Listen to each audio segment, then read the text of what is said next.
And 3, 2, 1. Welcome back. Or is it a welcome back? Well, it's been a while. It's been a long time. Last time we did a video, we didn't imagine it would take us another couple or a few months. It's like 4 months probably at least. Wow, yeah.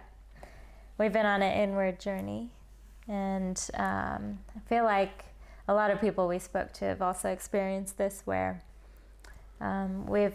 what's happened for us is we've gone into a lot of our shadows, and a lot of triggers have come up, and it's felt like one week after another something's coming up to be cleared, and it's like a lot of fear or a childhood wound or something we didn't even know existed deep in our subconscious. And it was the really uncomfortable stuff that you don't want to see and you want to ignore, but it got so uncomfortable, or it got triggered to the point where we had to sit down and look at it. And we've been kind of pulling inward also to honor our own energy. We've changed our diet a lot, trying to, well, it's become very clear the ways where we are leaking energy, like through food that is dense or doesn't align with how we are actually wanting to feel, or like habits that keep us in the mind and distracted, like the phone. So I'm trying to pull into what's actually good for us, like what feels good, and will keep us in that vibration that we want to feel. So yeah, we've been learning a lot, and also being gentle with ourselves in this process, but it's been really confronting because we can't sit there and ignore these things anymore. It feels like they're really in your face, and we're being called to actually embody what we know. So you know that X, Y, and Z is good for you, but are you actually doing it? Are you actually creating the reality that you want to live in? Are you actually stepping into the future self or the higher self of you that you know you can be if you choose it? Yep. Yeah, I think to carry on with what Ashmi's saying is from a higher perspective, or not necessarily higher, but from an individual, and I think even from a global perspective, or the whole human conscious perspective, is that this old paradigm, or this old way of being, where we're rushing around and we're not feeling good in our being and doing all these things that we don't want to do, and we're feeling lower energy, and then we eat food that makes us feel better for that moment, but then afterwards we feel really low, or just got to lie on the couch, and then we're lying on the couch, we're scrolling our phone, or we're watching movies and all the rest of it, and television and that, which there's nothing inherently wrong with that. It's just that what we're being asked to do is follow our highest vibration and start making more conscious choices around what brings presence and what brings the best feeling or the best vibration in our being. Yep. So to start making those decisions where it's like, I need to follow what makes me feel the best. So collectively we're doing that, individually we're doing that, and it's really showing up these shadow things in us, whether they're behavioral things, habits, whether they're traumas from the past. They're all coming forward to be seen, and they'll keep coming up to be seen. They'll either be reflected from your outer reality, or you'll be feeling it really internally as something that's creating a lot of challenge or tension in your being. But they're coming up to be seen, and they're coming up to be seen so we can make different choices, and we can choose for ourselves, like Ashmi is saying, to create the reality that we want to create. And it's not necessarily easy, but we're really being able to see that. We can see that as a collective, what's happening around the world with all the different things that are being brought to the light for us to see, and then for us to come together as a collective and say that we don't accept what's been happening, and we don't accept our rights being taken away, our freedoms being squashed, our voice being censored, and so on and so forth. But that's allowing us to collectively to come together and say, we don't accept this, we don't consent to this, and we want something different. And we as a collective need to come together and say, we don't accept it, and we want to change it. And we have to create what we really want. And that's where that is so intrinsically linked to us individually with what we're doing in our being and how we're navigating our inner journey and finding that the freedom within, the peace within. So we can have these conversations because there's so many different perspectives, and there's opposite, very opposing perspectives, as we can see in the world today. You know, everything is very polarized. You know, you've got one people seeing the truth of something this way and others seeing it another way. But when we're going in and we're doing that inner work and we're finding that peace, we're finding that harmony, and we're finding that joy and that expression within, and not being afraid. Like, we shouldn't be afraid to be who we are. We shouldn't be afraid to express to our friends, to our family, to our community, to the wider world of what we see is our truth.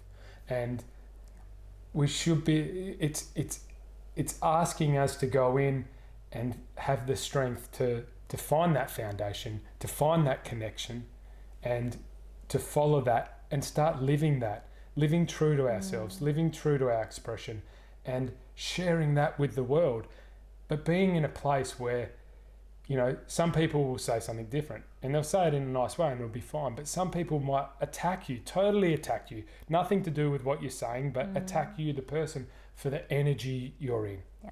So this is where connecting with self and being connected to that, that high vibration source, God, however you want to look at it, or just being connected to yourself, your spirit, your peace in your own being. So when you are attacked, you can still stand in that strength and stand in that response and not attack back, because this will just perpetuate what is, you know. Some people are in total fear, but we need people to be in peace and in strength in that peace, in love in their being, so we can start holding. It doesn't mean you don't hold a strong mirror back and say things with strength back. It just means that we don't attack back, because we perpetuate the cycle of fear and anger and, you know, distortion within the collective. And until we find the peace in self, to be able to hold that peace for everyone, you know, and that's how we start to change it. So I've kind of gone a long way around from what you're saying. It's relevant to what's going on right now. I feel like with this awakening, in the very beginning, it almost felt like something's going to happen next week or next month, or this person's going to save you, or we're waiting for these people to carry out certain things so that, you know, the whole world can change and be changed. But what we're realizing now is I'm sure a lot of you who have been on this journey for a long time feel that too, is it's taking so much longer than what you anticipated. And it's almost like now there's this fatigue, or at least we're feeling this fatigue of it's tiring to wait for the world to change. And we're starting to realize, and we knew this, but it's really literal, we're the ones who are changing our world. And if we're not fully stepping into who we are, if we're not fully embodying the change we want to see, that timeline is going to keep getting dragged out further and further. And this is the quantum reality thing, but if there's infinite potential timelines and realities, and you're creating your own reality, the ascension or awakening is inevitable. So all timelines will converge and lead to that point, but your experience of it, your timeline of it, can be totally different from another person's, and it's all up to your energy and beliefs, and also how you are being. So yeah, we're starting to take back our power or our responsibility to stop waiting for the world to change and actually listen to your intuition or your higher self, your guidance telling you, do this, step into this, be this, do not be afraid. And yeah, it's like, it wouldn't be ascension without this part of the journey. Like, what better way than to create a situation where everyone has to realize their own power to create their world. And one thing you're saying about being afraid to be who you are in this world, I feel like a lot of people can resonate with that. Like, you grow up being told you can't be a certain way, or you have to act a certain way, or your peers or your parents will judge you, or treat you differently. So we're conditioned to feel like it's unsafe to be ourselves in this world, and especially those who are old souls or feel aligned with this awakening journey. You might have felt like the black sheep in your family, or you have different beliefs or a different way of seeing the world, or maybe the softness of your heart, the world is not ready for it, so you've had to hide a lot of your light. And we've felt very similarly, where we feel like growing up it's felt very, very scary to show our full selves to our peers, or we've always had to wear a certain kind of filter or masks depending on who we're talking to. And what we're also realizing is that wound is still present in us now. So it got triggered recently, like last month, where we realized we're so frustrated and in waiting for the world to change, and frustrated people aren't getting it or seeing what we see, mainly because of this wound of, I need the world to change. I need people to understand me in order to finally feel safe to be my true self, in order to finally feel free and create the world and life I want. And we realized, we're manifesting that experience by staying in that fear or lack mindset. And instead, you have to flip it upside down, where you are creating the world you want and allowing yourself to be free to be who you are, without anything outside of you changing. And that's where you really have to step into your fears and just speak your truth and start living your truth, and be okay with the fact that people will judge you, your friends might judge you, but that's like kind of coming up to be purged right now. Self-judgment. Yeah, I think that the judgment side of things is a massive one, and as Ashmi was saying, I think we're doing our little thing with the inner awakening, but there's still parts of our life where it's compartmentalized, where we're not as open as we are with where we express in other forums. We feel safe in places that we made safe, but then other places, we kind of curtail that a little bit, and there's nothing inherently wrong with that either. You don't need to express to everyone, and with your intuition alone you can sense how to speak with some people and what to share and to help them on their journey. It's not always about, I got to say this, I have to say this, if I don't say this I'm not living true to myself. It's just about being in your own flow with your energy and creating that safety and that peace in yourself, but also not being afraid to express, and that's one of the biggest things, is like that fear of judgment, that fear of being ostracized from friends and family and society and all the rest of it. But to change the way we are around judgment, because it's such a mind-based thing, and we've been pulled into that throughout our life and our schooling and our workplaces and just the whole way we live. It's so cognitive, this mind-based thing. So this is where coming back to self and being in that peace, because when it's said from a place which is more connected to your heart, then it's generally will be received better. And even if it's not, you're in a place where you're safe within yourself. We can't, help lead consciousness as a collective, and as Ashmi likes to say, like as star seeds and people who are trying to help people on their journey. But we help people on our journey by living our own journey. But to create more safety in the world, people have to have the courage to also speak up. And in doing that, you potentially will be judged, but the safety has to be created in yourself. And, that's so much of what the journey is. But I think from what we're saying as well, or from what Ashmi just said as well, towards the start of when she was speaking, that for us, or for me, the way I see it in particular, is my reality has been reflecting perfectly for my journey, So the fears that I have are showing up in my reality.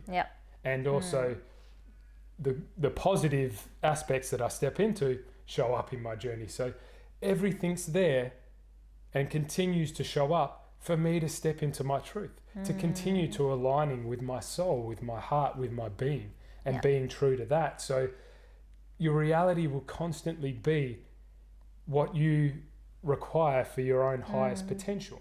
And it will continue to reflect that for you to align, whether that be dense in more of a fear-based kind of reality, or fear-based things that need to be reflective for you to move through, so you can move yourself to higher vibration, or whether it be, in love, when you're in a higher vibration and you're sharing that with the world and you're aligning with yourself.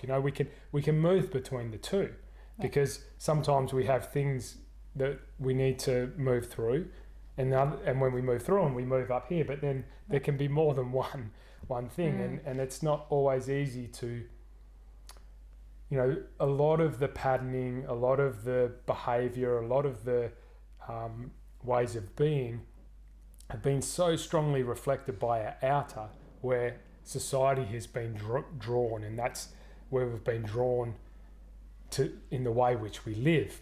We haven't been taught to be in here first, to be in the heart of our being, to be deep in our body, like breathing deep and feeling free in our body. We carry so much stress in our body, where we block our airways to breathe in, and we breathe shallow and not breathe down deep into our being, connecting with our root, our foundation, our energy centers, and that also then blocks the energy coming out, the ability to express, the ability to move freely, to express sadness, to express happiness, to express our truth.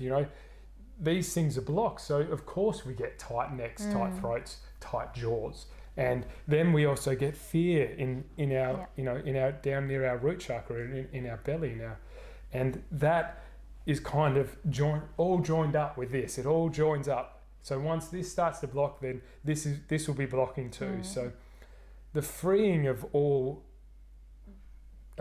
these centers in our being, our body is showing us what's happening, and is giving us the map and the connection with where we need to free things up, and the more aware we become of the body and the mind connection, and how that connects with our spirit and our soul and our whole being.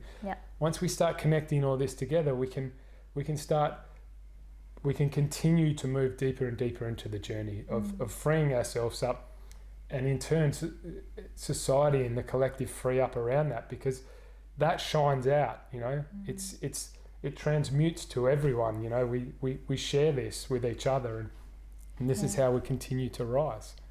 And you were saying sometimes you'll wake up with clear head, totally able to breathe deeply, and there isn't fear. You're just in your natural state of being. But then the thoughts start coming in of all these anxious thoughts, and the fear comes back. So for me, what I'm seeing is, in this awakening, you could say this is more of a metaphor, but there's a split of two worlds, where one world people are living in fear, and you could say this is the old matrix of our fear-based or limiting belief systems, and the other one is more of trust and love and surrender and knowing everything is great and only getting better for all of us. And it's up to you to decide which world you're living in, and your reality will be that feedback for that. But for me, what it feels like is that fear is an echo, or sometimes the thoughts of fear come up and it feels like, oh yeah, like my old self would have thought that, or like this is a worry that my old self would have had. And it comes up as a thought because it's so ingrained. But my body, like my emotions, aren't feeling it, the charge of it as much. So for example, we got a notice to vacate, and we have to leave this beautiful rental, and we have to pack up everything, and it's a lot of stress to decide what to do next. And it was out of the blue. Yeah, out of the blue. So that's why. But also perfect for what's meant to be next. But I noticed the fears of, oh no, like it's going to be so stressful to pack, and then we have to find a new place to live, and I notice it, but it doesn't have the same really dense charge. Like it doesn't throw me into a spin as my old self would have felt, like really anxious about this. It's more of a memory or an echo. And what's happening now is I notice it, like, okay, there's that fear of moving and all this stuff I have to do, but I can let it go more easily because I'm not attaching to it or identifying with it as much. And of course, it doesn't mean it's always gone, like it'll come up again, but it's more of this practice of observing it. And what it feels like is before, that was the only world I could know. That was the only option. Like, okay, you have a big move, you have to worry about all the things to do, and there's stress. But for me now, that's becoming weaker, and the new option of trusting or knowing it's all going to be okay, or excitement about the next steps, that part is starting to pull me a bit more strongly. So, and I can feel the emotion of that, and it's much more potent than where I've been. So I feel like this is also happening every time you're triggered, every time some life change comes up, every time you're confronted.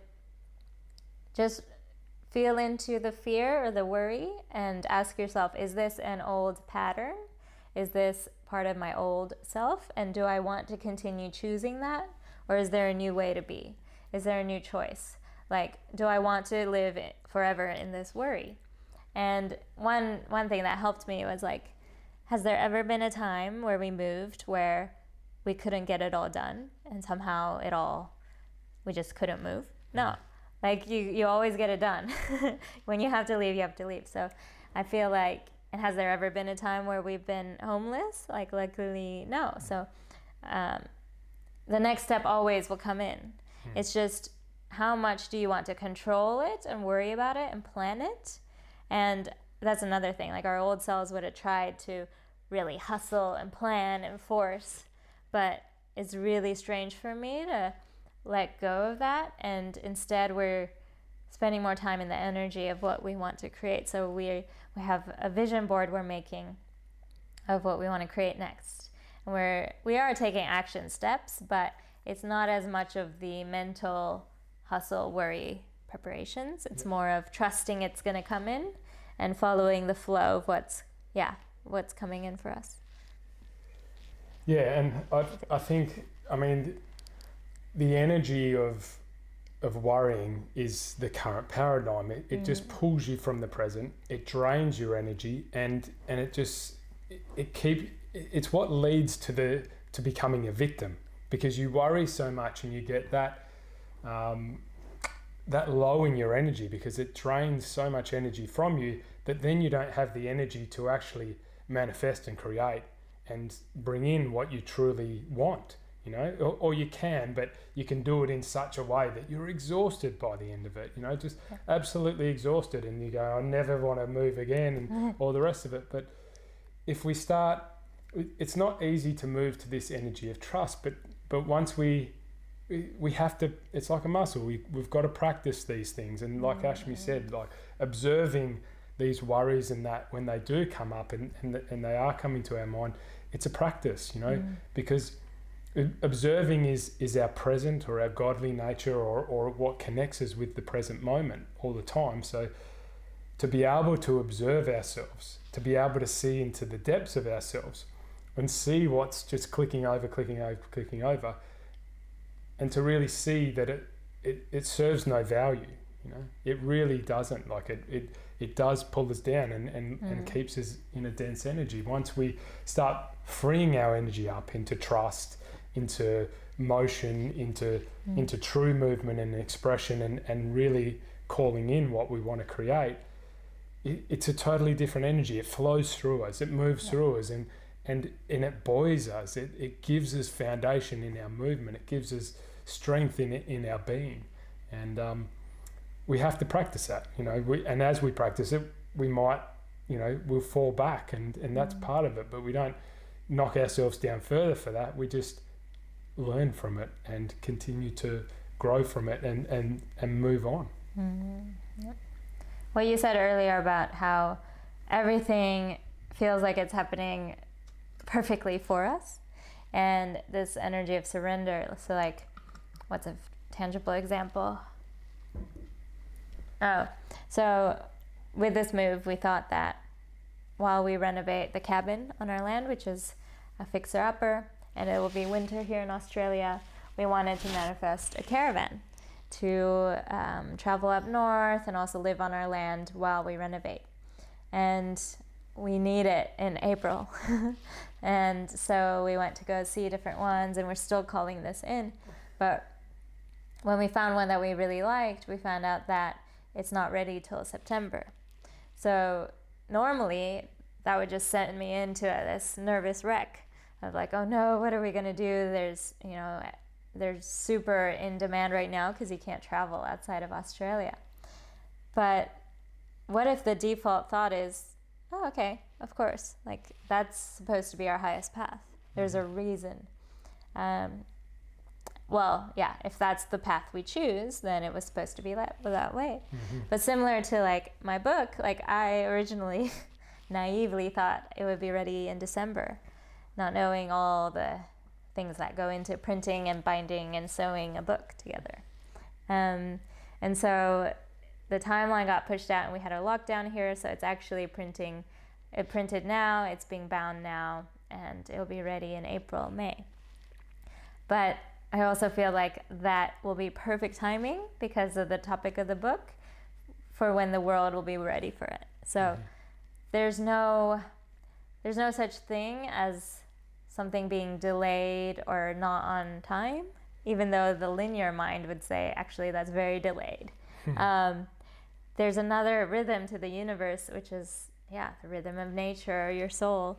And when you surrender to that, trusting that it's all happening in the perfect, divinely orchestrated way you could not have planned or thought of yourself, you really remove a lot of the stress, because our stress comes from wanting to overly control our lives.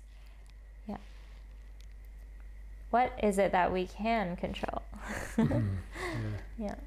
Your own energy, your own perspectives.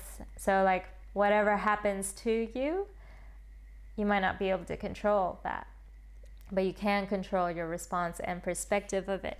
And everything that happens is actually from the highest level of consciousness neutral, but you can assign positive or negative meaning to it, and the meaning you assign to it is what often continues the energy of what you get after that.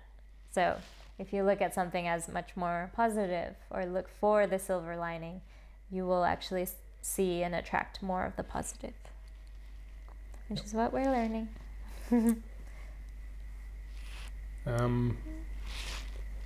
Anything else? Well, I think I might talk a little bit about, so what you were saying earlier with, we were kind of sitting back waiting for the world to change and certain things to happen, and then we thought we could move forward with this, we can be this, we can speak this truth, it's going to be safer for us to be out there saying whatever, and how we're realising that no, hang on, it doesn't work like that. We're creating our individual realities, and they're perfect for us to step into our highest alignment and truth. And I think I kind of did get caught, even though we knew differently in a sense, but we weren't really fully embodying that. So I think that's what we've been on the journey of changing, or for myself in particular, is that we've started stepping into what's true for us. Like today we went to a rally on no mandatory vaccinations, and even though at this stage in Australia it's not mandatory, you pretty much, if you don't get the vaccination, you pretty much can't work, your children can't go to school, you can't travel. I'm not sure what it's going to be around, like going to gyms, going to shops, who knows, but it's pretty much coercion. It's not mandatory, but if you don't do it, you can't participate in society. So, and we care about the choice. This is the biggest thing. Like, okay, whatever your viewpoint on vaccinations is kind of irrelevant to me in the biggest picture. Is that the freedom is always around choice. So you should always have the choice over the sovereign sanctity of your body and what goes into it. And right now that they brought rules in Western Australia where we live in 2016 that the police have the right to come into your home, take off all your clothing articles, including underwear, and jab you with the vaccine. Or administer a medical exam or an anal swab, which is already happening in China.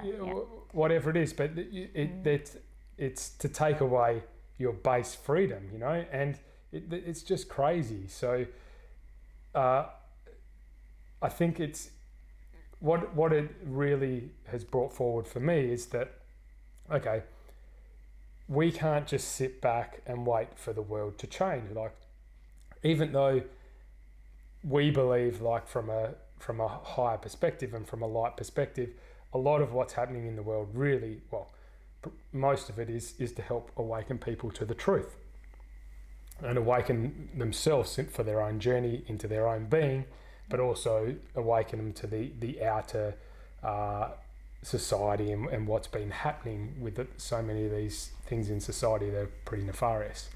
I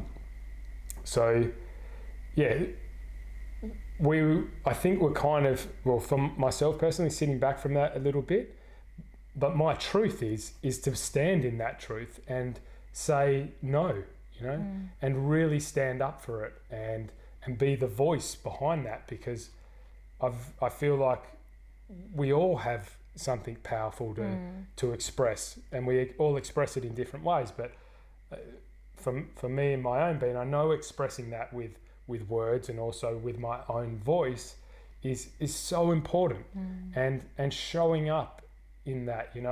It's so easy that in today's society, it's very easy to become disconnected and kind of be apathetic towards something where we don't really we don't believe, like, we believe in freedom of choice, but we don't show up to say that, and to voice that. And it's so important that as a collective we start showing up. That's what I believe, and speaking our truth and coming together for our own rights, and whether it's white hats or not orchestrating something, it's still being done to help wake people up and to wake people to their own sovereign power, their own true being, and to stand in that, to stand in our right to say, I have the choice of what happens in my body. And as a society and a collective and a community to say, as a society, we do not consent to having our freedoms taken away if we don't choose to do what you tell us to do. Like, they're elected to represent us, not to enforce their will on us.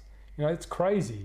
If we're going to become more conscious as a society, more conscious as a collective, then it can't be about enforcement. It's the old paradigm. It's the old relationship of enforcing our will onto another. We have the capacity to raise our consciousness to treat each other in such a beautiful way. But if we're going to do that, we have to treat ourselves in that way. We have to love ourselves in that way. That's true. And that's the journey, that we can't be, it's so twofold. We cannot get caught up on the outside. I'm not saying that with all these things, because that's always secondary. The biggest is this internal journey and freeing ourselves up internally, freeing ourselves up to be in harmony with our being, to be in love with our being, because that's what will come out. And we can show up to these things in that energy, in that truth. And that's what's really going to change things, because if we just get into these two opposing forces, this polarization, this mind-based way of being, as I think we've said before, then we'll constantly be in conflict. We'll be in conflict in our own being, and we'll be in conflict as a collective. So to harmonize the self is to harmonize the collective, because no one can ever take peace away from you, but no one can give it to you either. Only you can give it to yourself. And by giving it to yourself, you also give it to all others. It's very simplistic, these things, but it is the truth. For me anyway, for me, that's the truth. And it's not easy. but it is the journey, and by walking it, you know, my outer reality is reflecting that perfectly for me now. And as Ashmi said before, like just sitting with myself and being with myself in this, like I'm seeing so much of this stuff come up, but I can feel my being changing around it. Like I'm not being as reactive. I'm not wanting to react back, you know, react.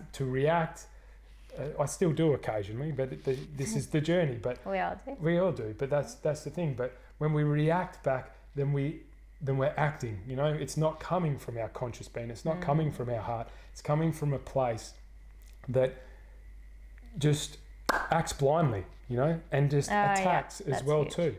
And when we come from our heart, then we respond.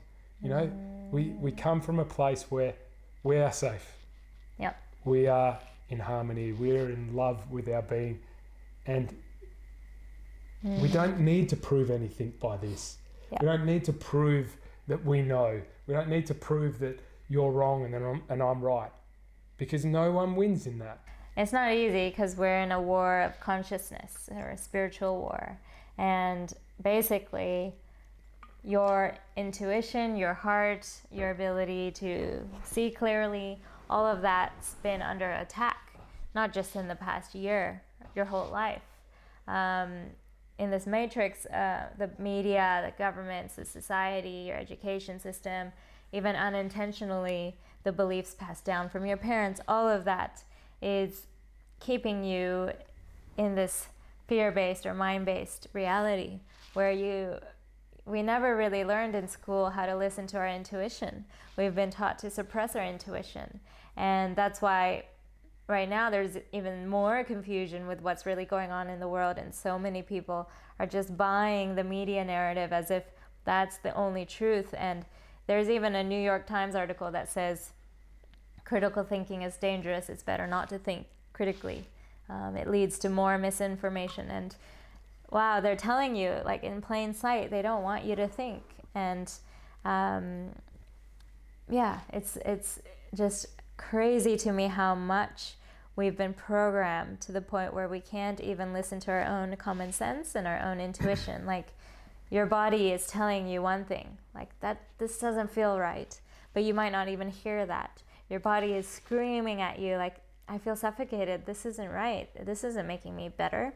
And yet, because, you know, some expert on TV who's paid tells you, you actually listen to them over your own wisdom of your own body, your own common sense, your own intuition.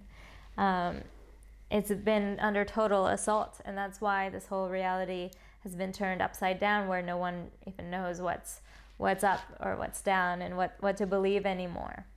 And in the thick of this chaos, it gets so ridiculous, like you were saying, like all the rules and the mandates and the hypocrisy and contradicting information out there. It gets so confusing to the point where you have no choice but to go inside and do your own research or listen to your own self, talk to people who have done the research, and find your own truth, because you're not going to find it in the narratives outside of you. Yeah. I think this is the thing with, sure, there's a lot going on in the conscious collective, and you know, in a way it is a war in the common tongue or the common conceptual understanding, but the only war we ever create, I believe, in a sense, with our own perspective, is so often in our own being, you know, but that's still a choice, you know. We choose to go against ourselves, like Ashmi said. There's so often, and we all have instances in our lives where we go, I knew that was going to happen. Why did I do that? Or whatever it might be. But that's because we're not connected to our higher selves or our intuition and following our gut instinct or however you want to relate to that. But, you know, it's only when we're not aligned with ourselves that we feel like we're in conflict, you know. But the truth of it is, once we're aligned with ourselves and we can see the truth of the world we're living in, then there will be no war, or no conflict in your being. You'll be at peace in your being. And from that perspective, everything that you see on the outer will change, and everything will have a different tone to it. And I really think reality will change a lot around that. But this is all our individual journeys, which have to be first and foremost, and following that. And when we're following that, like it's a ripple effect, and it will ripple out, and it is rippling out. And like we can see it in our reality with family, friends, even going to the rally today, people are becoming more aware of what society has been reflecting and how that is affecting the true nature of our being, and what's natural for us. And and that awareness is the beginning of the change, and it's really rippling out. And I think there's going to be more and more bigger outer reflections to jolt people who are deeper and deeper in the disconnection from their own being.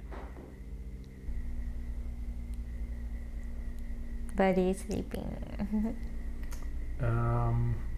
In closing,